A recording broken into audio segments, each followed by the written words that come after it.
Hello everyone, स्वागत है आपका आरडब्ल्यू टेक परिवार पर। उम्मीद करता हूं आप सभी लोग बहुत मस्त होंगे, स्वस्थ होंगे, बेहतर होंगे और अपनी तैयारी में शानदार तरीके से व्यस्त होंगे। जी, रेलवे रिक्रूटमेंट सेल ने नॉर्दर्न रेलवे में अप्रेंटिस की वैकेंसी जो है वो निकाली है, जितने भी आईटीआई विद्यार्थी हैं उनके लिए। और ये जो अप्रेंटिस वैकेंसी का जो नंबर है वो 4117 116। जी हाँ दोस्तों, 4116 जो है वो कुल पद है।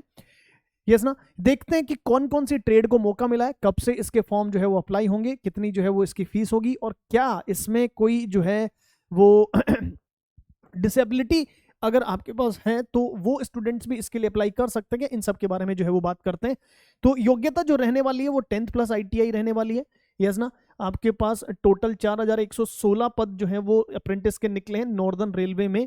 तो बात करते हैं सर, कितनी कितनी ट्रेड्स जो हैं, कौन कौन सी ट्रेड की कितनी कितनी वैकेंसी है, कौन कौन से डिवीजन में। चलिए सर, तो यहाँ पर देखो, railway recruitment cell northern railway की तरफ से जो है वो ये नोटिफिकेशन जो है वो आया है, जिसमें टोटल पद आपके पास जो है वो कितने हैं सर, 4116 अप्रेंटिस के पद जो है वो इन्होंने निकाले हैं। देखो, ये इंपॉर्टेंट डेट्स की बात कर लेते हैं कि आप कब से जो है वो, देखो ऑनलाइन आपको अप्लाई करना है और स्टार्ट डेट जो है वो 25 नवंबर होगा और आखिरी डेट जो है वो 24 दिसंबर रहेगा, यानी लगभग एक महीने का समय मिलेगा आपको। Expected date of the display of the merit, यानी जो आपके पास बच्चे सिलेक्ट होंगे इसके लिए उनका डिस्प्ले फरवरी 2026 में आपके पास कर दिया जाएगा सर, ठीक है ना।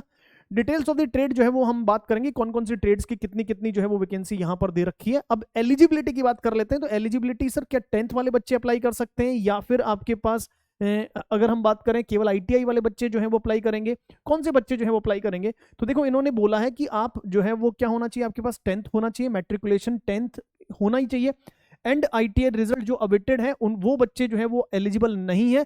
कौन एलिजिबल रहेगा सर, आपके पास 10th वाले बच्चे जिन्होंने 10th किया हुआ है, ठीक है ना, या इसके इक्विवेलेंट अंडर 10+2 एग्जामिनेशन सिस्टम वाले भी कर सकते हैं, जिनकी 50% न्यूनतम मार्क्स होने चाहिए एग्रीगेट, ठीक है ना। लेकिन must have passed ITI in the relevant trade. Yes ना, रेलेवेंट ट्रेड में आपके पास आईटीआई होना चाहिए, या तो एनसीवीटी या एससीवीटी से सर, ठीक है ना।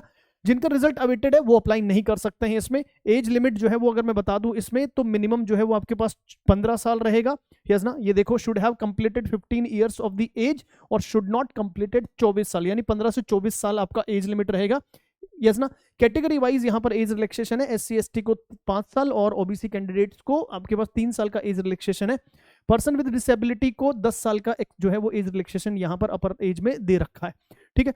अब यहां अगर हम बात कर लें तो देखो सर, इसके जो है वो 100 रुपए आपके एप्लीकेशन फी जो है वो लगेंगे। 100 रुपए जो है वो आपके पास ऑनलाइन जब फॉर्म फिल करोगे तो आपका 100 रुपए जो है वो एप्लीकेशन चार्ज इसमें रहेगा। सर, सिलेक्शन प्रोसेस क्या रहेगा, तो मोड ऑफ द सिलेक्शन जो है वो आपके पास ये रहेगा कि यहाँ पर स्क्रीनिंग और स्क्रूटनी होगी आपके एप्लीकेशन की, कोई रिटर्न टेस्ट जो है वो आपके पास नहीं होगा सर, ठीक है ना।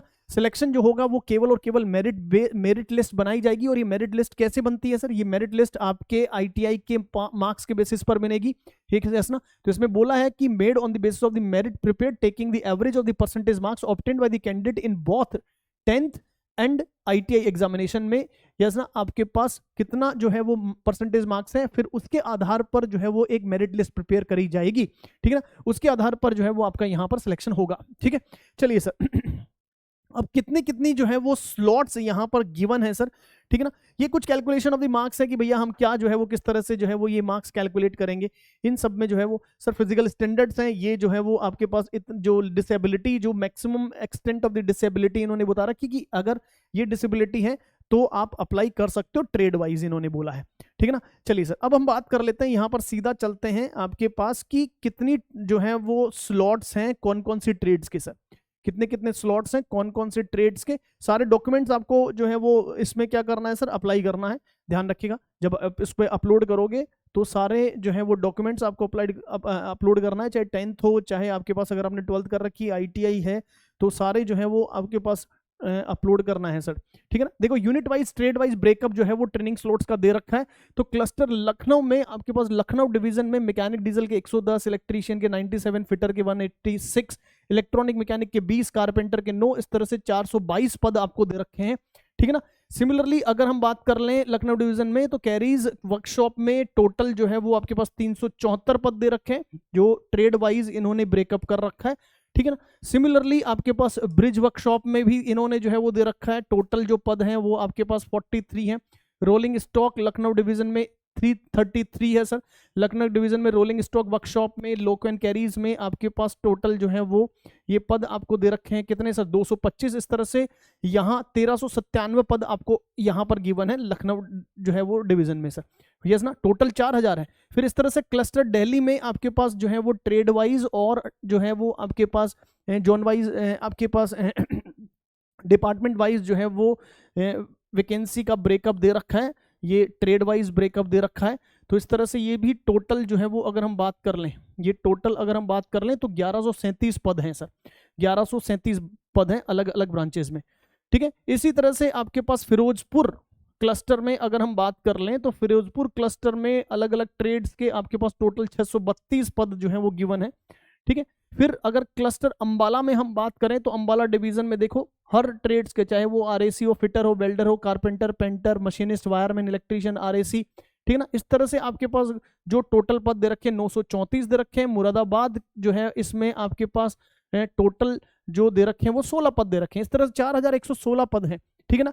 तो जो भी आपका नियर बाय डिवीजन है उसमें अप्लाई करिए। इसमें एक जो है वो फायदा जो है वो ये रहता है कि जो ग्रुप डी की वैकेंसी है उसमें इनको 20% कोटा जो है वो मिलता है जो अप्रेंटिस किया हुआ होता है रेलवे से, ठीक है ना। तो ये एक फायदा है। दूसरा फायदा जो है वो ये भी है कि बहुत से वैकेंसीज में अप्रेंटिस मांगी जाती है, ये भी एक जो है वो आपके पास क्या होगा सर, इसका एक एडिशनल एडवांटेज आपको देखने को मिलेगा। तो अगर आपने आईटीआई किया है और अभी तक अप्रेंटिस नहीं किया तो आईटीआई के बाद में अप्रेंटिस जो है वो मांगी जाती है बहुत से जॉब्स में, ठीक है। चलिए, सो ये कंप्लीट इंफॉर्मेशन थी। अगर इससे रिलेटेड फिर भी कोई डाउट हो तो आप इस वीडियो में कमेंट सेक्शन में अपना कमेंट जरूर छोड़िएगा, we will reach out to you. तब तक के लिए धन्यवाद, thank you so much, good luck, नमस्कार, जय हिंद।